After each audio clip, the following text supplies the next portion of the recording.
Hot air balloons float above the landscape, splashing the sky with vibrant color. They defy gravity to become one with the clouds. Albuquerque, New Mexico.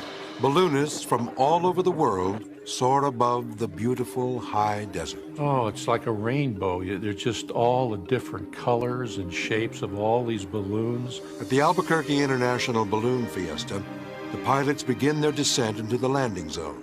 Watching from his hotel room, tourist Arthur Minizoli is awestruck. I grabbed my camera and ran outside and started photographing all the balloons. But suddenly, a shift in the wind sends the balloons off course. Some pilots are forced to land in dangerous locations, while others are blown into nearby buildings. One is headed for disaster. So I ran around the balcony and was photographing it as it apparently was going to descend into a Little League baseball field. The wind propels the balloon into the path of high-voltage power lines.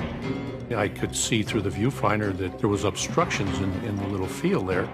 The pilot struggles to control the runaway balloon, but it hits the electrical wires, causing sparks to fly. When they first went into those power lines, there was an enormous flash. The basket hangs perilously. The power lines, coursing with deadly volts of electricity, continue to arc and crackle. The balloon's highly flammable propane tanks could explode at any second. It's one of those things where your heart misses a beat. You know something's going to happen. Rescue trucks are racing to the scene, but nothing can stop the inevitable. You go call an ambulance. Call a rescue or something. Oh,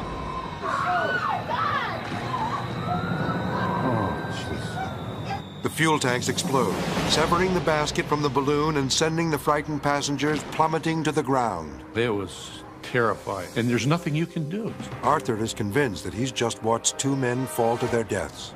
Oh, I'm telling you, when you see that separation in the basket fall, you think, there they go. And if they were alive, they're not going to be. But as the dust settles, he sees a sign of life. When the basket hit the ground, one of the fellows must have kind of rolled out. The pilot and his passenger, Stuart Spicer, have survived. Although suffering from a concussion and broken bones, Stuart crawls through the dirt. It knocked every ounce of wind out of me. I was crawling around on the ground, I remember, just gasping for air. The rescue units finally arrive, and Stuart feels lucky to be alive. I do think myself very, very fortunate to have walked away from this accident. Sometimes I still well up in tears thinking about it, because it's very, very dramatic and terrifying to see something like that.